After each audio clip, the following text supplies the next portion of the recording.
Welcome to this episode of the Good Leadership Podcast, where we explore the stories, strategies, and insights of thought leaders who inspire us to think differently and lead better. Today, I'm thrilled to have Bill Hawkins on the show. Bill is a globally recognized leadership consultant and coach who has helped countless executives elevate their performance and productivity. With decades of experience and a reputation for delivering practical, no-nonsense strategies, Bill's insights are truly game-changing. In this episode, we'll help you identify your natural coaching style and explore ways to balance performance and development. Bill shares how leaders can adapt their approach to meet the needs of their teams as well.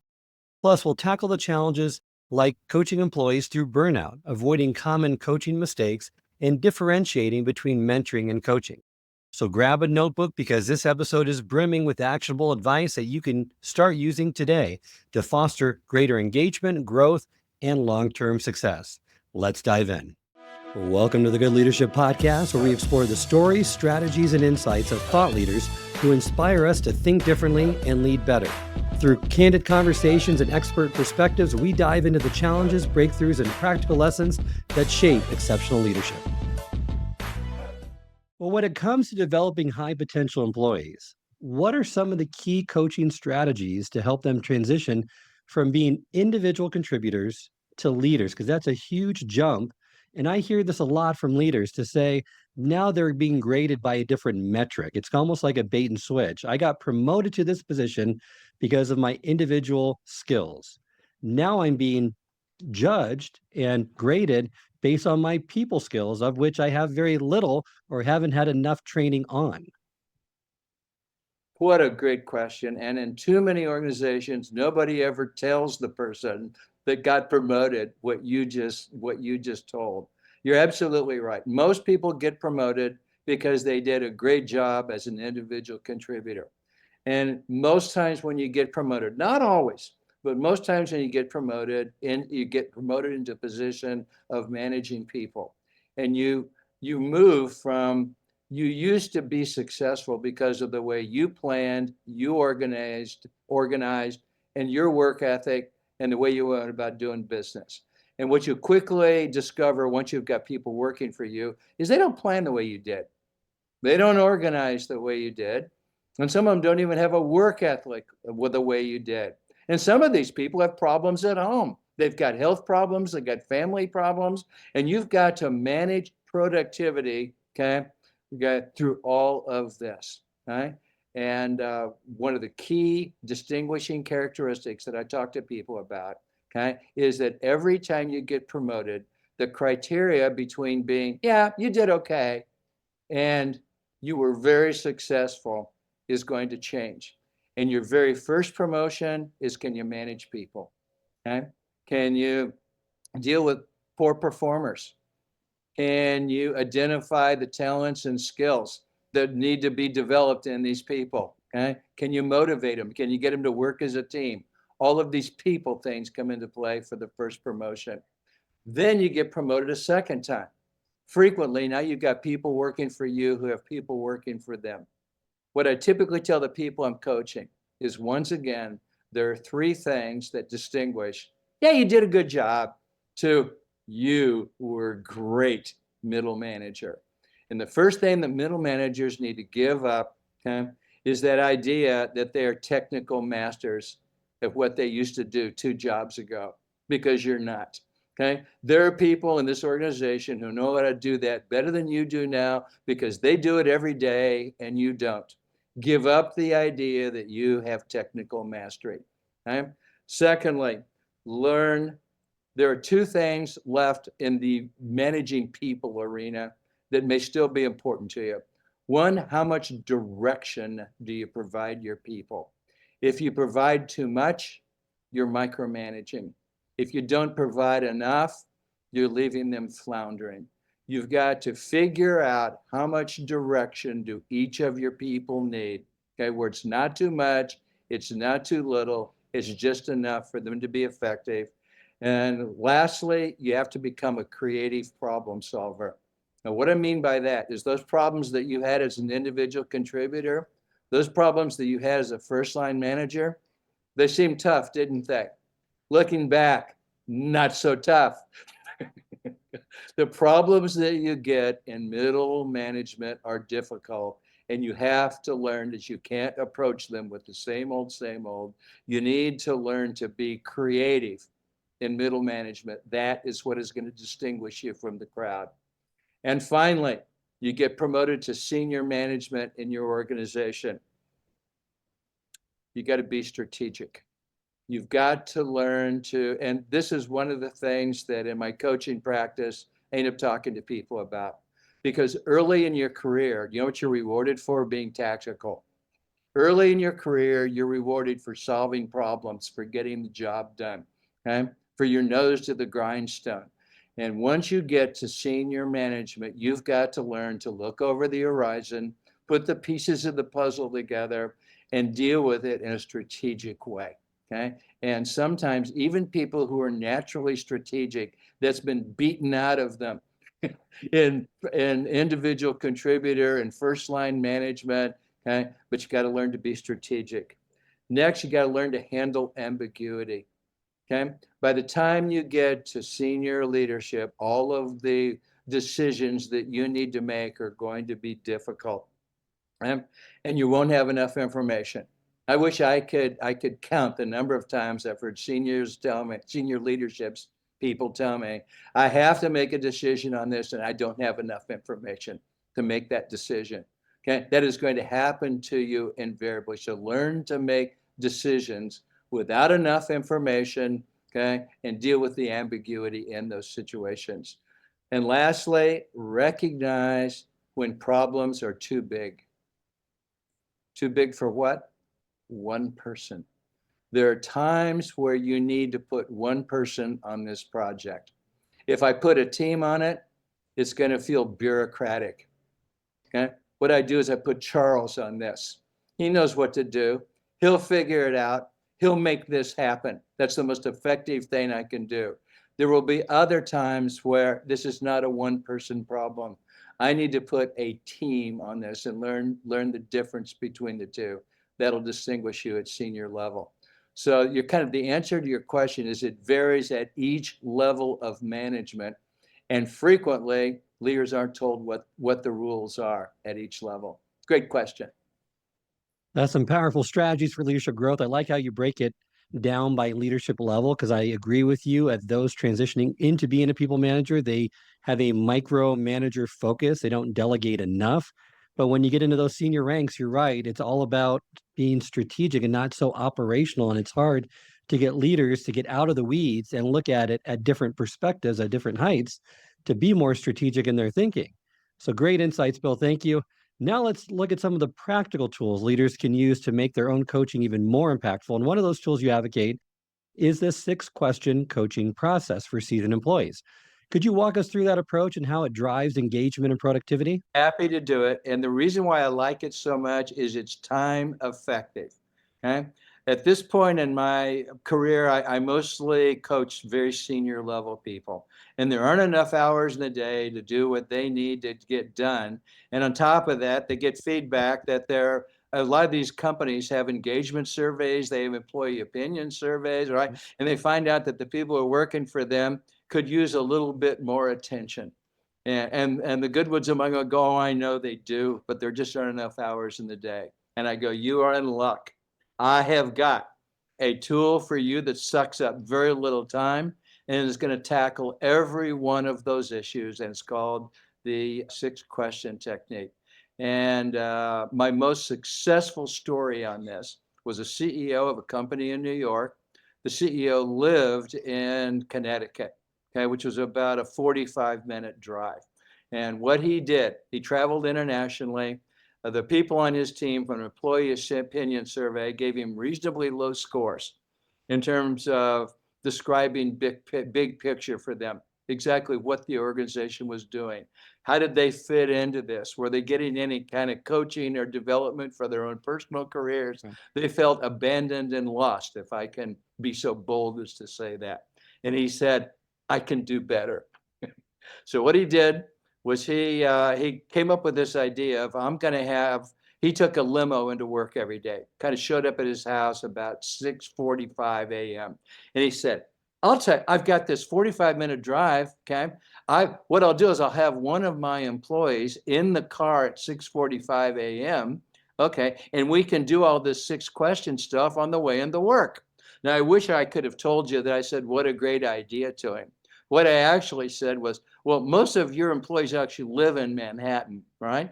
So in order to be in a limo at 6:45 in Connecticut, I can't even imagine what time they have to get up in the morning to do that. But I'm not so sure this is a great idea to motivate your people. And he said, yeah, but I'm going to do it anyway. Okay. So he did it. I could not have been more wrong. His people ate it up with a spoon. 45 minutes of undivided attention from the CEO, not talking about problem du jour, but talking about me, the company, the career, the direction of the company, my people. Okay? His scores went from mediocre at best to some of the top in the company, and he did it with a 45-minute drive about once every, you ready for this? Once every couple of months. That was all it took. Once every couple of months, he went through these 6 questions with his people. First question, where is the organization going? Let me spend some time talking to you about what are we doing, big picture. Are there acquisitions? Are there mergers? Are there changes in the compensation structure? Are we going to partner with other people here? Are we going to change? Just let the people know what kind of things are coming down the line so that they can appear knowledgeable when their people ask them questions. Secondly, how do you and your team fit into all of this? Now, this is a key element because no matter what part of the organization you're in, whether you're in finance, whether you're in human resources, right? Here's where you have the opportunity to say, so you can see from where the organization is going and what we have planned, how important sales and the sales team is to this. You can see by what we're talking about, where the company is going and what we're going to be doing, how important human resources will be. There will be opportunities for growth. There will be opportunities for promotion. There will be opportunities for your people to try and do new and different things, get involved in things, right? Okay. So this is where you have the opportunity. Question 1, here's what we're doing. Question 2, here's how you and your team fit into all of this. Question 3, positive feedback. Okay, here's a little positive feedback for you and your team. Now, he took this to another level. In fact, I call that other level, he took it to the stratosphere. Because what he did was he not only took positive feedback to the person that he was sitting in the car with, he then said, is there anybody on your team who has done anything, okay, since the last time we did this a couple of months ago, that might deserve some recognition? Now, if you're talking to very senior level people here. If you don't have anybody on your team who's done something extraordinary, you got another problem. You got a more difficult problem, right? There should be somebody on the team who has done something. Then what the CEO would do was go back to the office after this ride to the bar and immediately send an email to that person saying, I just had a discussion with Charles, your boss, and he told me what a fantastic job you did at X. I just want to tell you how proud I am of you, how much we value you as an employee in this organization, and appreciate the work that you do.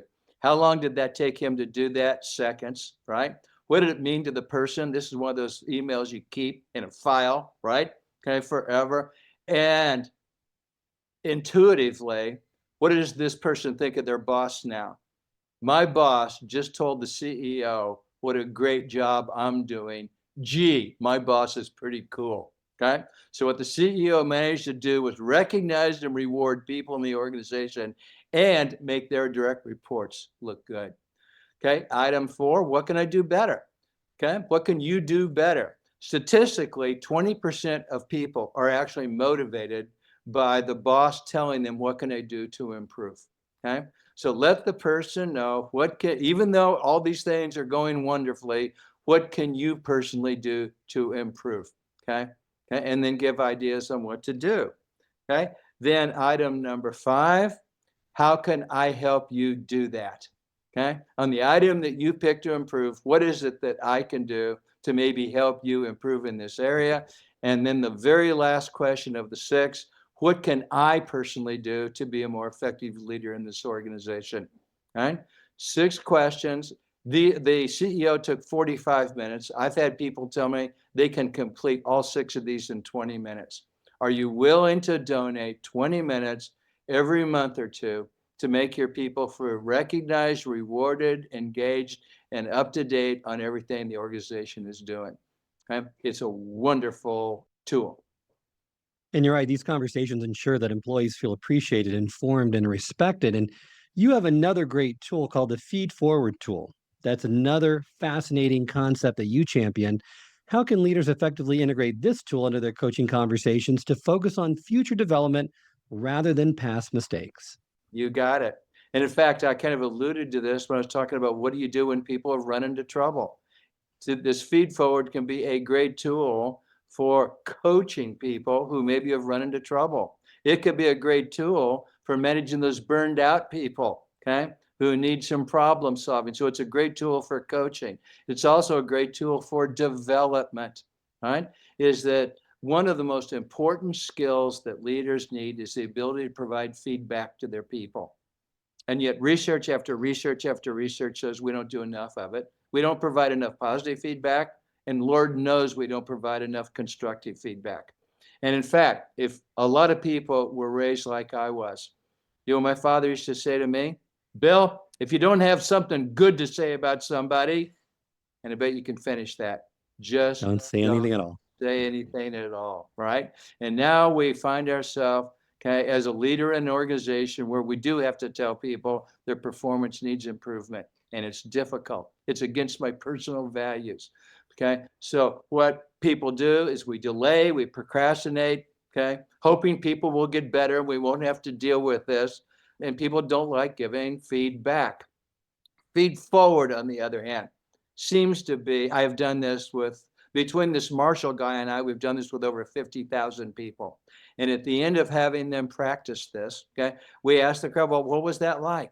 And typically people have very positive expressions, right? They don't say it was embarrassing or awkward or difficult. They say, in fact, people say, this is kind of fun. So what we do is have people identify something they would like to do better, something they would like to improve. And when I'm demonstrating this in a class, I said, it could be personal. I want to be a better listener. Could be something professional. I want to delegate more effectively. And then when we say the rules of feed forward is the person who you're talking to, asking this question, cannot visit the past. Okay? They can only provide helpful suggestions for the future. Okay? And when you get those helpful suggestions, you're only allowed to say 2 words. Thank you. You're not allowed to say things like, no, I've already tried that. What else you got? No, you just say, thank you. And what it does is, for instance, if you're using this for developmental process, right? Or how about, let me have even better. Let's go back to the person who has run into trouble and the boss doesn't have a clue how to solve this problem. So what you do is you have that person on your team go to other people in the organization and say, here's my situation. What suggestions you have for that I could pull me out of trouble on this one? And then they write them down. They say, thank you. Now you bring them back to the boss and you've maybe talked to 10 people and you got 10 different suggestions. The boss can then you sit down and discuss some of these potential solutions that you may not have thought of yourself. And in fact, what I typically say to people after they've done this in one of my classes is, how many of you got a suggestion in that 8 to 10 minutes that I gave you that passed my following list of criteria? One, you would not have thought of this yourself. This has got some unique twist. You wouldn't have come up with this suggestion yourself. And secondly, how interesting does it look that, good grief, you might try it? 80%, 8 out of 10 people say that if they ask people for suggestions, they will get some that they would not have come up with themselves that look interesting enough they might try it. And once again, it's effective, it's time efficient, and people say it's kind of fun rather than being awkward and uncomfortable. So the 2 favorite tools that I have in my coaching practice is the 6-question process we just talked about and this feed forward process that helps you solve problems you can't solve yourself. And these tools are fantastic for driving immediate impact. Let's talk about the bigger picture, how leaders can create development experiences to foster long-time growth. So you've mentioned that development experiences often involve challenges like fixing a struggling project or starting something new. How can leaders intentionally embed these challenges into their team's work? Yeah, that's one of the more is that basically what research shows, and I'm talking if you've got aspirations for the corner office. I'm not talking about you just want to get promoted from individual contributor to first line manager. But when I've got people who want to they're ambitious. They would really like to have a corner office job. I say, okay, there's 4 skills that you need to develop to get there. And the first one is managing people that we've talked about, right, in the past, right? And what you have to do is you have to prove that you can identify talent. Yeah. As Collins said in his book, Good to Great, got to get the right people on the bus. You have to get a reputation for assessing talents in people. You have to get a reputation for, can you motivate people? Can you engage people? Can you get them to work harder than they might have worked? Okay, because they work for you. That whole people thing, right? That's the first thing you have to distinguish yourself out as managing people. Next, start something from scratch. And if you remember, one of the challenges that I mentioned before was you have to learn to deal with ambiguity at a senior level.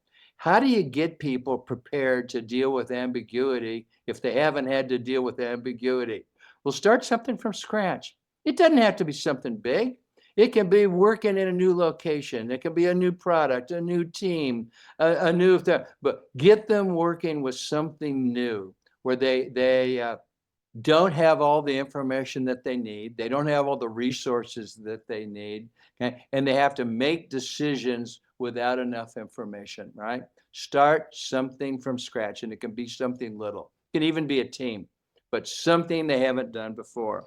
The next one we talk about is fix it. If you want to have one of those corner office situations, somewhere in your career, you need to have had a project where it usually sounds like this: Charles, it's broken, fix it, right? And this is where you have to come out in an organ, and anytime that something is broken, invariably there are injured relationships. There's injured relationships inside the organization and external to the organization. And what you learn is you've got to learn to deal, okay, with those broken relationships. You got to learn to deal with things that are highly visible. Okay, you're going to be under a microscope on this one. Got to learn to work under pressure. And once again, it doesn't have to be when you're trying to develop your people. It doesn't need to be a major thing that needs fixing, but just anything that's broken, a broken system, okay, a broken team, okay, broken relations with customers, something that's broken that needs to be fixed, that gives somebody an opportunity to show how do you fix problems. And lastly is learn to influence without authority. One of the counterintuitive things about leadership is your opportunity to pull out the power card to get done what you need to get done is first line leadership. When you manage a bunch of doers, okay, and you are a first line manager, you can pull out the power card and say, do this, do that, because you work for me, right? Every promotion after that, you're going to have to learn to influence people who don't necessarily work for you. Till eventually your CEO. Let's take a look at that poor CEO, back to the 3 to 5 components that that person may be responsible for. How many can that CEO pull out the power card versus influence without control? Well, you've got all the people inside the organization. That's the power card. They work for you. You can use some influence to do that. The CEO also needs to learn to influence customers. That's without power. The board of directors. That's without power. Wall Street, once again, without power. Of the key constituencies that need to be influenced by CEO, 3 out of 4 of them are going to be without power. You know, if you want that job, you better learn along the way, how can I influence people without the power card?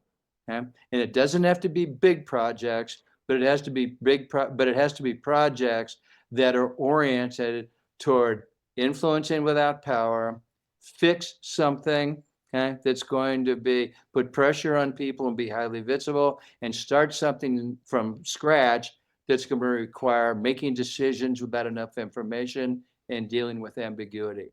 That is preparing people for top-notch jobs. Love those insights. And I also realize that high pressure tasks can be intimidating for many managers, especially as they go up through the ranks. How can leaders coach individuals through that discomfort of taking on these challenges while ensuring they feel supported and empowered? And once again, it comes down to what I tell people. Like, how many tools have I given you today, right? A bunch, I hope, right? I hope I've given you tools and insights and all that. And what I tell people I'm coaching is I'm going to give you all kinds of stuff. I'm going to give you tools. I'm going to give you metrics. Okay, I'm going to give you research. None of that replaces knowing your people. You've got to know your people. Okay? And what is going to be stress for them and what is not going to be stress for them? How are they going to react to stress? How are they going to react to new assignments? And then when you see that people are potentially stressed, right, is now you help break those problems down into doable parts, right? And if it's a major big project, it's going to have subparts to it. And some of those, right, is like, I know that you're concerned about this, but it basically breaks down into 5 parts. And this part over here is something you've done before. And this part over here doesn't look too difficult either. So this thing that looked like it was almost unmanageable, 2 out of 3 of those, okay, you got in your hip pocket. So now we're talking about just 3. How do we tackle those? And you, as a leader, to prepare people for these challenges and the support and encouragement they need, it's planning together, right? How do we together, okay, put together the necessary resources, the right team, okay, and the right format to make this happen? Bill, it's been a pleasure having you on the podcast. Your expertise in coaching and mentoring offers such valuable guidance for leaders looking to make a meaningful impact. Before we go, where can our listeners connect with you and learn more about your work? Well, probably the best place is my website, which is hawkinsconsultinggroup.com. And I've got videos, I've got articles that I've published, and lots of people who I've coached, okay, in terms of testimonials for what is the approach and how well has it worked. And it's always a pleasure working. I've worked with IMS for going on 20 years. It's a wonderful organization. Thank you, Bill. Really appreciate it. Thank you for your time today. Thank all of you for listening. Until next time, remember, it's not what you know, but what you do consistently that makes a difference. I hope this episode has provided you with valuable insights. If it has, I ask you to share it with someone who would also benefit from it. If you've been enjoying and gaining knowledge from this podcast, then subscribe to our YouTube channel where you can find all the previous episodes of the podcast and additional learning resources. You can also subscribe to the podcast on Apple or Spotify and leave up to a 5-star review.